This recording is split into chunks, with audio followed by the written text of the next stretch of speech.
नमस्कार दोस्तों, स्वागत है आपका आज के मुख्य समाचार में, जिसमें सबसे पहली और बड़ी खबर में जिक्र होगा उत्तर प्रदेश के चुनाव का। क्या मुख्यमंत्री योगी आदित्यनाथ को हटाने की तैयारी में है भाजपा? पोस्टर से गायब रही मुख्यमंत्री योगी की तस्वीर तो पूर्व आईएएस ने ली चुटकी, लोग भी करने लगे कमेंट। इसी के साथ दूसरी बड़ी खबर में आपको बताएंगे कि सपा नेताओं पर लखनऊ से लेकर मैनपुरी तक छापेमारी, जिस पर अखिलेश यादव ने ली चुटकी और बोले कि सीबीआई और आईटी भी चुनाव लड़ने आ रहे हैं। और कहीं ना कहीं ये कहा जा रहा है कि अखिलेश यादव और समाजवादी पार्टी की जो लहर इस वक्त उत्तर प्रदेश में चल रही है, उससे डरकर भाजपा ने ये कार्रवाई कराई है। और तीसरी बड़ी खबर में जिक्र होगा कि भाजपा भगाओ महंगाई हटाओ प्रदर्शन, राहुल गांधी का अमेठी में पदयात्रा, महंगाई के खिलाफ जन जागरण अभियान। चौथी बड़ी खबर में आपको बताएंगे कि आशीष मिश्रा को एक और झटका, लखीमपुर हिंसा में दूसरी जमानत याचिका भी कर दी गई है खारिज। और इसी के साथ जिक्र होगा मौसम विभाग से आ रही अपडेट का, पहाड़ों पर बर्फबारी से राजस्थान समेत कई राज्यों में शीतलहर और दिल्ली के मौसम में भी पारे की गिरावट। दोस्तों, हर एक खबर की गहराई में आपको ले जाएंगे, लेकिन उससे पहले अगर आपको भी ऐसा लगता है कि उत्तर प्रदेश में बदलाव निकट है और भाजपा को बड़ा नुकसान होने जा रहा है चुनाव में, तो आप अभी इस वीडियो को लाइक कीजिए और लाल बटन को दबा के चैनल को फ्री में सब्सक्राइब करके घंटी बजाकर कमेंट में हमें बताइए कि किसकी बनेगी उत्तर प्रदेश में सरकार। दोस्तों, रुक करते हैं सबसे पहली और बड़ी खबर की तरफ।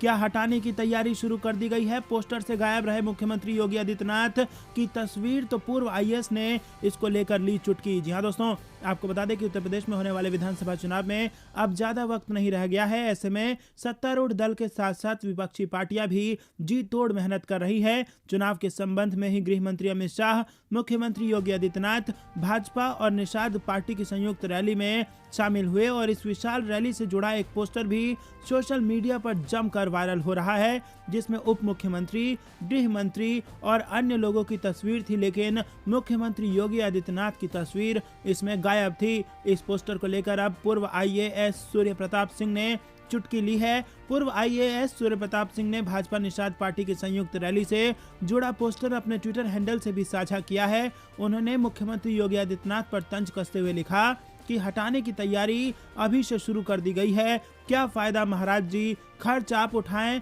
और आप ही तस्वीर से गायब हो जाएं। जरा अपने कलहकारों से इस मामले की जांच कराइए। वहीं आपको बता दें कि पूर्व आईएएस सूर्य प्रताप सिंह का ये ट्वीट सोशल मीडिया पर जमकर वायरल हो रहा है। साथ ही यूजर भी इस पर खूब कमेंट कर रहे हैं। के शुक्ला नाम के यूजर ने पूर्व आईएएस के ट्वीट का जवाब देते हुए लिखा कि यूपी के पैसे से बने विज्ञापन से उत्तर प्रदेश का मुख्यमंत्री गायब हो जाए तो ये जनता को बर्दाश्त नहीं है। पहले कॉरिडोर उद्घाटन में पूरे पेज पर से प्रधानमंत्री और अब इस विज्ञापन में भी उन्हें स्थान नहीं मिला। तो दोस्तों, भाजपा के पोस्टरों से गायब नजर आ रहे हैं यहाँ पर योगी आदित्यनाथ, जिसको लेकर सियासी अटकलें तेज हो गई हैं और पूर्व आईएएस अफसर ने ले ली है चुटकी। आपका क्या मानना है कमेंट में जरूर बताइए। लेकिन उससे पहले अगर आपको भी ऐसा लगता है कि सरकार बदलनी तय है तो आप वीडियो को लाइक करना मत भूलिएगा। रुक करते हैं अगली बड़ी खबर की तरफ। सपा नेताओं पर लखनऊ से लेकर मैनपुरी तक छापेमारी, अखिलेश यादव ने कसा तंज, कहा सीबीआई और आईटी भी चुनाव लड़ने आ रहे हैं। जी हाँ दोस्तों, आपको बता दें कि राज्य विधानसभा चुनाव से पहले शनिवार की सुबह उत्तर प्रदेश में अखिलेश यादव के करीबियों पर इनकम टैक्स की रेड पड़ी है। लखनऊ, मैनपुरी और मऊ में अखिलेश के करीबियों पर रेड की कार्रवाई की गई है। मऊ में समाजवादी पार्टी प्रवक्ता राजीव राय के घर इनकम टैक्स का छापा पड़ा है। इसके अलावा मैनपुरी में आरसीएल ग्रुप के मालिक मनोज यादव के घर पर भी आयकर विभाग का छापा पड़ा है। तो वहीं अखिलेश यादव के एक और करीबी जैनेंद्र यादव के लखनऊ के घर पर भी इनकम टैक्स की रेड जारी है। वहीं रायबरेली में अखिलेश यादव ने प्रेस कॉन्फ्रेंस कर आईटी छापेमारी को लेकर बीजेपी पर निशाना साधा है। उन्होंने कहा है कि चुनाव से पहले ही क्यों छापे पड़ रहे हैं, सीबीआई आईटी भी यूपी में चुनाव लड़ने आ रही है क्या?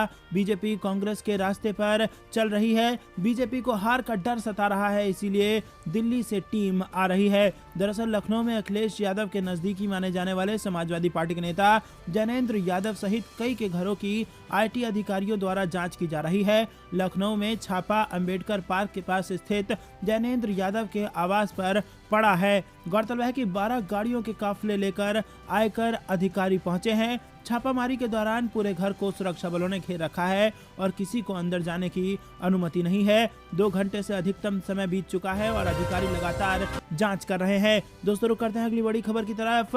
भाजपा भगाओ महंगाई हटाओ प्रदर्शन, राहुल गांधी का अमेठी में पदयात्रा, महंगाई के खिलाफ जन जागरण अभियान चालू। जी हाँ दोस्तों, कांग्रेस नेता राहुल गांधी एक दिवसीय दौरे पर अमेठी आ रहे हैं। राहुल गांधी कांग्रेस की ओर से चलाए जा रहे जन जागरण अभियान के तहत जगदीशपुर स्थित रामलीला मैदान से हारीमऊ तक लगभग 6 किलोमीटर की पद यात्रा करेंगे।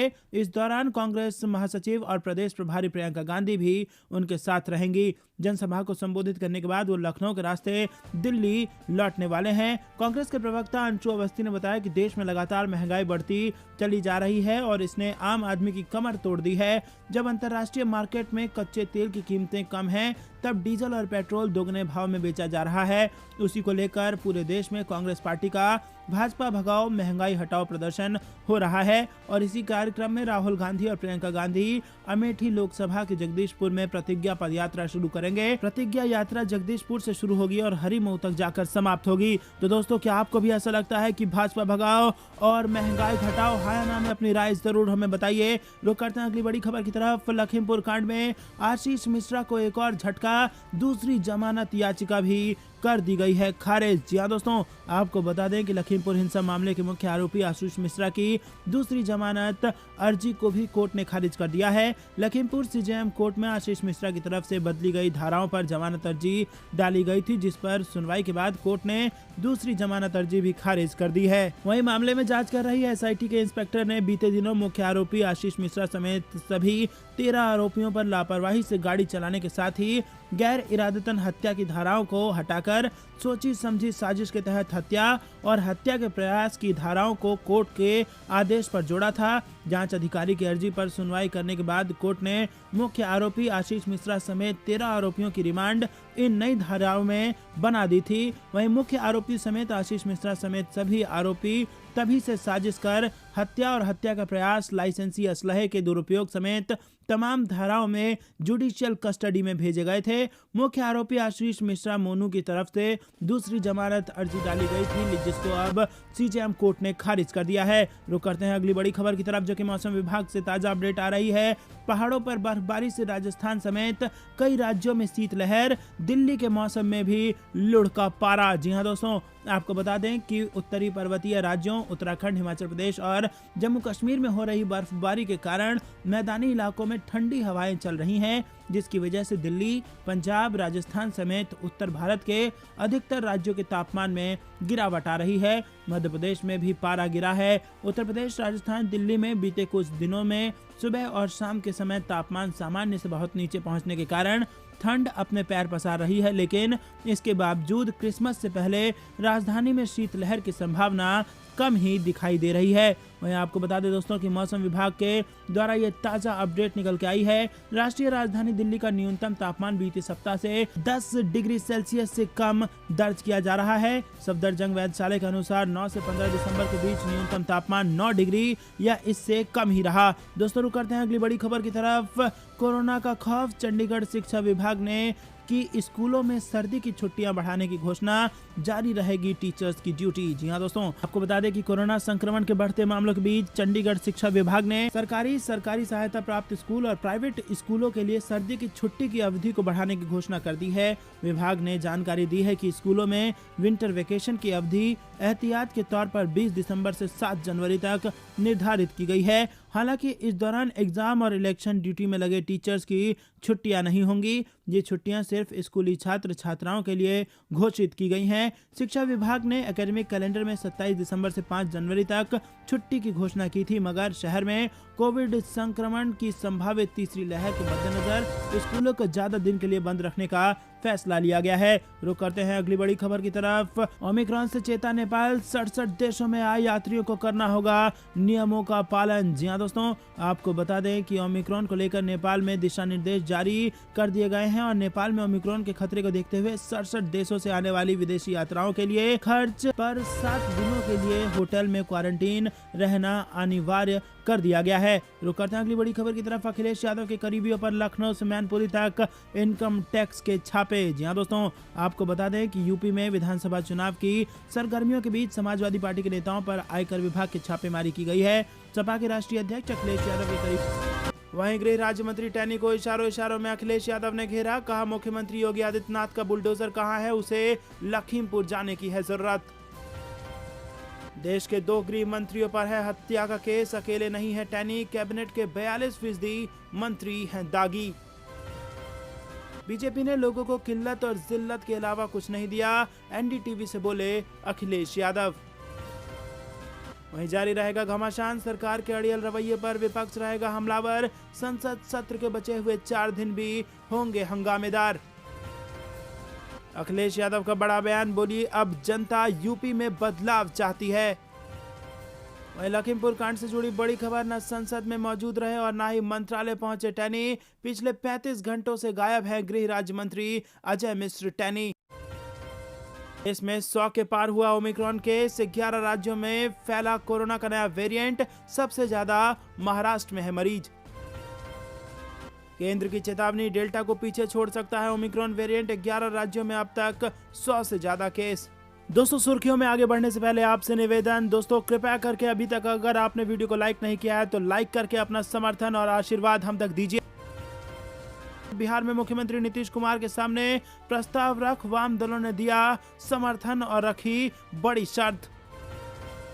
वही दोस्तों पीएमओ बनाम चुनाव आयोग, चुनाव आयुक्तों की पीएमओ के साथ बातचीत पर है जबरदस्त विवाद, पूर्व मुख्य चुनाव आयुक्तों ने उठाए हैं इस पर सवाल।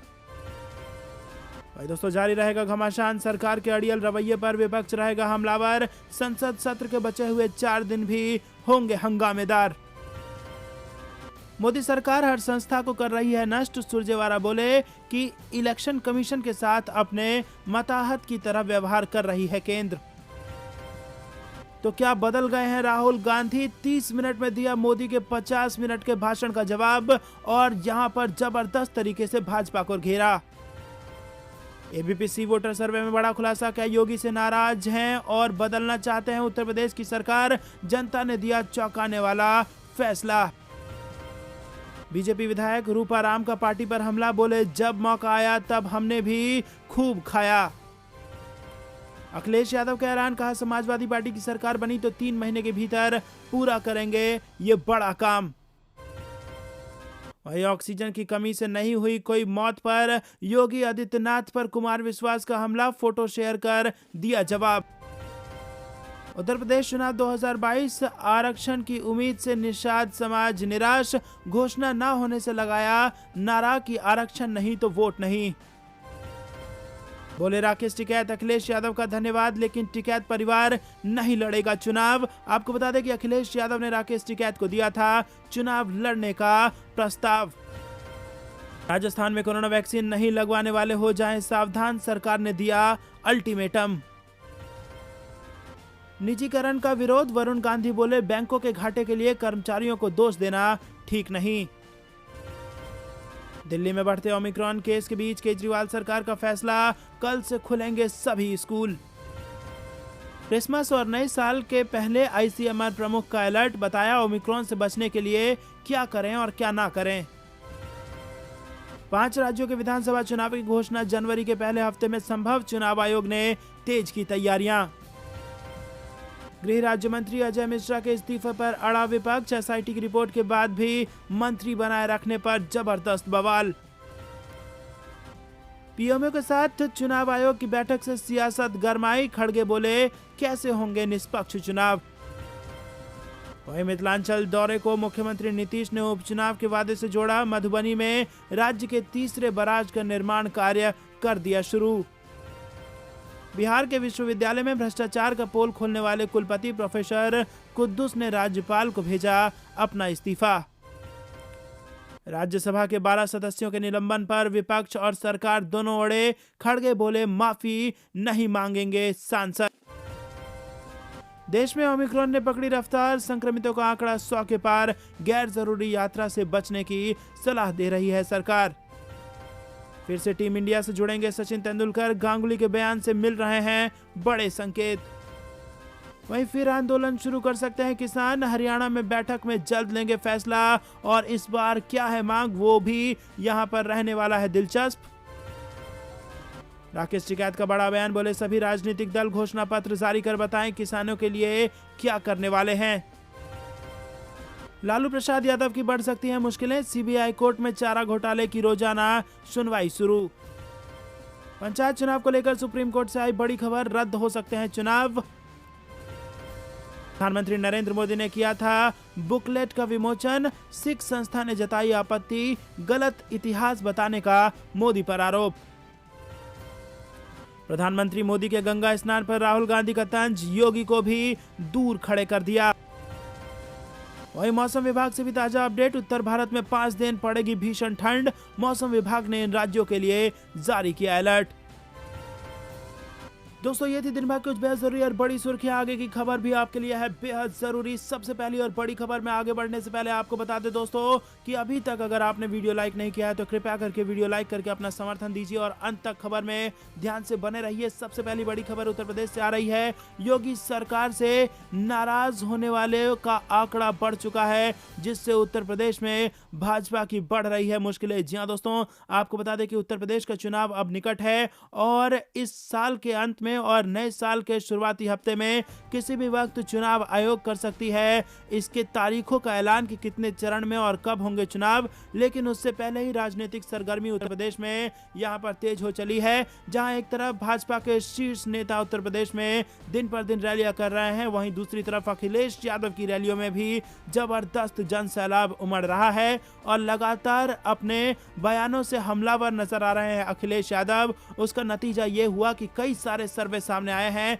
जिसमें कहीं ना कहीं ये संकेत मिल रहे हैं कि अचानक लोकप्रियता विपक्ष की बढ़ रही है, तो वहीं योगी सरकार की लोकप्रियता में गिरावट देखने को मिल रही है और सरकार से नाराज होने वालों का आंकड़ा बढ़ गया है। दोस्तों इसके कारण ये भी बताया जा रहा है कि जिस प्रकार से सरकार ये दावा कर रही है कि उत्तर प्रदेश में जो कोरोना था उसके कारण ऑक्सीजन की कमी से किसी की मृत्यु नहीं हुई, ये लोग पचा नहीं पा रहे हैं। और इसी कारण से भी जब लोगों से खासकर ये पूछा जा रहा है कि क्या कोरोना की स्थिति में जो योगी सरकार ने काम किया है, क्या ऑक्सीजन की कमी से जिस प्रकार से लोगों को जूझना पड़ा, इस पर आपकी क्या राय है। तो दोस्तों सरकार से नाराज पाए जाने वाले लोगों की संख्या लगातार बढ़ रही है और इससे योगी सरकार को और उत्तर प्रदेश में भाजपा को बड़ी मुश्किलों का सामना करना पड़ सकता है आने वाले चुनाव में। रुक करते हैं अगली बड़ी खबर की तरफ। अखिलेश यादव का बड़ा बयान, कहा कि सीएम योगी का बुलडोजर कहां है, उसे लखीमपुर जाने की जरूरत है। जी हां दोस्तों, आपको बता दें कि उत्तर प्रदेश में होने वाले विधानसभा चुनाव के लिए समाजवादी पार्टी और शिवपाल यादव की पार्टी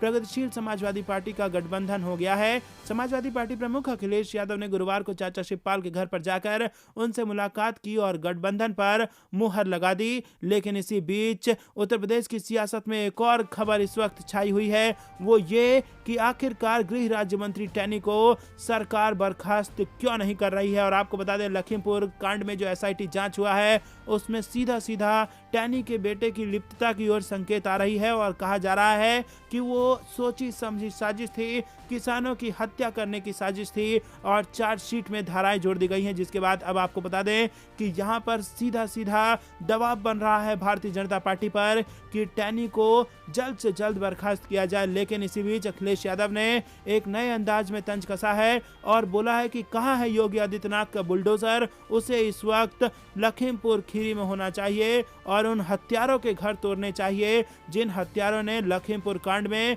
किसानों के साथ साथ न केवल किसानों को बल्कि पत्रकारों को भी कार के नीचे कुचल दिया। तो दोस्तों आपका क्या मानना है, कमेंट में जरूर बताइए, हाँ या ना में अपनी राय बताइए कि क्या बर्खास्त किया जाना चाहिए टैनी को। रुक करते हैं अगली बड़ी खबर की तरफ। देश के 2 गृह राज्य मंत्रियों पर हत्या का केस, अकेले नहीं है टैनी, कैबिनेट के 42% मंत्री हैं दागी। जी हाँ दोस्तों, आपको बता दें केंद्रीय गृह मंत्रालय इन दिनों खूब चर्चा में है। विपक्षी दल और किसान संगठन एक ही रट लगाए हुए हैं कि गृह राज्य मंत्री अजय मिश्रा टैनी को हटाया जाए। प्रियंका गांधी ने कहा कि टैनी को बर्खास्त करने से सरकार का इनकार करना उसके नैतिक दिवालियेपन का सबसे बड़ा संकेत है। कांग्रेस सांसद राहुल गांधी ने लोकसभा में नोटिस देकर कहा कि इस मामले पर चर्चा होनी चाहिए। आखिर आशीष मिश्रा को कौन बचा रहा है? लखीमपुर कांड में गृह राज्य मंत्री अजय मिश्रा की क्या भूमिका है? गृह मंत्रालय में 4 में से 2 गृह राज्य मंत्रियों पर हत्या का केस है। टैनी के दूसरे सहयोगी गृह राज्य मंत्री निशित प्रामाणिक के खिलाफ भी हत्या का मामला है। एडीआर के अनुसार केंद्रीय कैबिनेट में 42% मंत्री आपराधिक केसों में फंसे हैं तो 159 सांसद भी गंभीर अपराधों में दागी हैं। कैबिनेट सचिवालय से सेक्रेटरी सिक्योरिटी के पद से रिटायर हुए पूर्व आईपीएस एवं सीईसी रहे यशोवर्धन आजाद कहते कहते हैं कि टैनी को इस्तीफा देना चाहिए, वो खुद के द्वारा कही गई बातों को याद करें। तो दोस्तों ये आपको बता दें, बेहद बड़ी खबर निकल के आ रही है। उत्तर प्रदेश में चारों तरफ से घिरती नजर आ रही है Bharatiya Janata party. Social media पर एक सर्वे हो रहा है वायरल, जिसके तहत इस वक्त बन चुकी है उत्तर प्रदेश में समाजवादी पार्टी की सरकार अगर इसी वक्त कराए गए चुनाव तो, और इसी के साथ भाजपा को बड़ा नुकसान होने की संभावना जताई जा रही है। जी हां दोस्तों, उत्तर प्रदेश इलेक्शन 2022 के लिए जारी कर दिया गया है सीटों का सर्वे, जो इस वक्त सोशल मीडिया पर वायरल है, और समाजवादी पार्टी को इसमें 212 सीटें मिल रही हैं। जी हां दोस्तों, बहुमत जो कि 403 सीटों वाले में राज्य में 202 सीटों की बहुमत चाहिए, लेकिन 212 सीटें मिल रही है यहां पर समाजवादी पार्टी को। जी हां दोस्तों, आपको बता दें कि उत्तर प्रदेश चुनाव 2022 को लेकर एक सर्वे जारी किया गया है, और इस सर्वे में समाजवादी पार्टी को 212 सीटें दी गई है। वहीं भारतीय जनता पार्टी को महज 168 सीट, बसपा को महज 2 सीट, और कांग्रेस पार्टी को बसपा से ज्यादा और 18 सीटें जीतने को मिल सकती है, ये संभावना इस वक्त व्यक्त। दोस्तों ये थी दिन भर कुछ बेहतरीन और बड़ी खबरें। तक बने रहने के लिए बहुत बहुत धन्यवाद। देख रहे थे आपका अपना चैनल जय हिंद जय भारत।